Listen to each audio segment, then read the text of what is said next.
Another way to remain confident and in your power is to know when it's time to walk away. A huge mistake rookie negotiators make is not knowing when it's time to just get up from the table and hit the road. Very often, people will get so attached to what they perceive to be winning that they end up being raked over the coals and end up with contract terms that would make a loan shark cringe.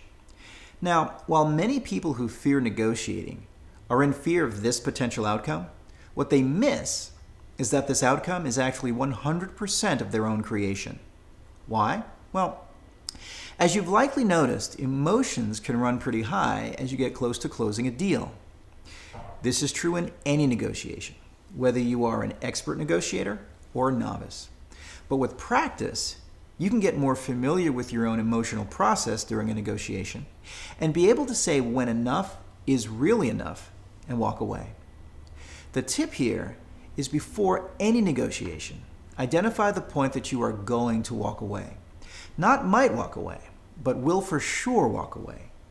Knowing exactly where this point is for you is a crucial one for staying confident and in your power during a negotiation. It's easy to get caught up in the emotion of the moment when you are close to making a deal, or if you just want to finish a deal and get it over with. But those emotions can also be deliberately used against you. This is a falling down of many weaker negotiators, and it's an easy thing to take advantage of. So here's a suggestion. Don't be that person. Do your homework and know when you'll walk away. You'll keep yourself out of trouble and save yourself not only money, but possibly a lot of grief and discomfort after you sign the contract. So let's look at it another way and see other benefits of walking away. It can also be used to shift the advantage to you in the blink of an eye. For sellers, it's not really very easy getting willing prospects sitting down in front of them. So there's a tremendous value in your simply having made the effort to be there in the first place. Just by showing up, you have the power of scarcity working for you. You are the only potential customer there at that moment. That's valuable. So use it for what it is, valuable. Being there creates a connection and the possibility of making a deal. Connection is a powerful thing, and I know that you already know that. So let's have a look at something. Would this be something that you might struggle with in a negotiation? And what I'm referring to is your ability to stop and cut off the communication. We found that for many women, this is hard to do. Cutting off a relationship or even risking a relationship can be really hard. Is that something you can relate to? So what we found is that the feminine instinct that drives the desire to have relationships is the source of why it's difficult to end relationships. The instinct to be liked and avoid displeasing other people also plays a role here. We find that this instinct kicks in even with short interactions. So you can see how it might work to your detriment to be in a negotiation and be worried about breaking a connection. But if you are aware of this instinct, you have a chance to choose to go a different way. So disconnecting is something that you may need to practice. But with practice, you'll be able to disconnect from any negotiation at any time. It's an important skill to have and one that will pay off in many big ways.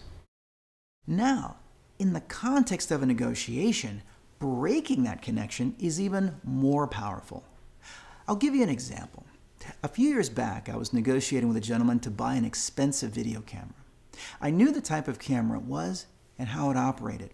I knew what the camera was worth based on its condition, but I wanted to buy it for even less.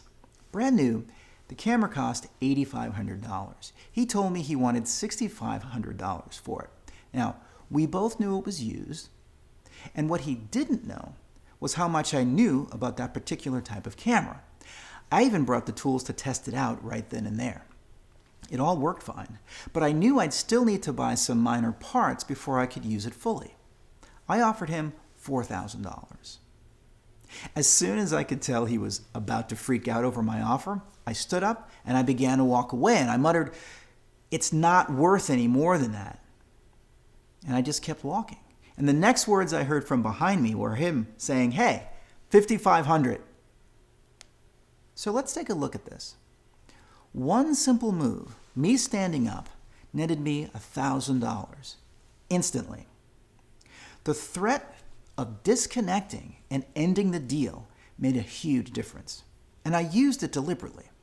So I continued to use the power that I had just claimed, and I kept walking, and I told him that I'd call him the next day, and I did. And from a safe distance, I told him I'd pay him $4,500 in cash that day. He accepted. He accepted the $4,500. I got my camera, he got his cash, we both won. So while this scenario may terrify some of you, and I understand that it probably will, I have actually found it to be one of my more fun and exciting negotiations. It was raw and it was pure, and I had no idea how it was going to turn out. But here's the thing. I knew in advance what my walkaway point was. The instinct I developed from my preparation, practice, and research really kicked in and saved the day. So doing my homework really paid off here, and it always does. And as my tennis coach used to say, as you practice, so will you play. So with your training partner, practice exits, getting up and walking away. I mean physically getting up, saying thank you but no thank you, and actually walking away from the negotiation. And unless that person has another 50 prospects already lined up, the odds of you closing that deal in your favor are really good.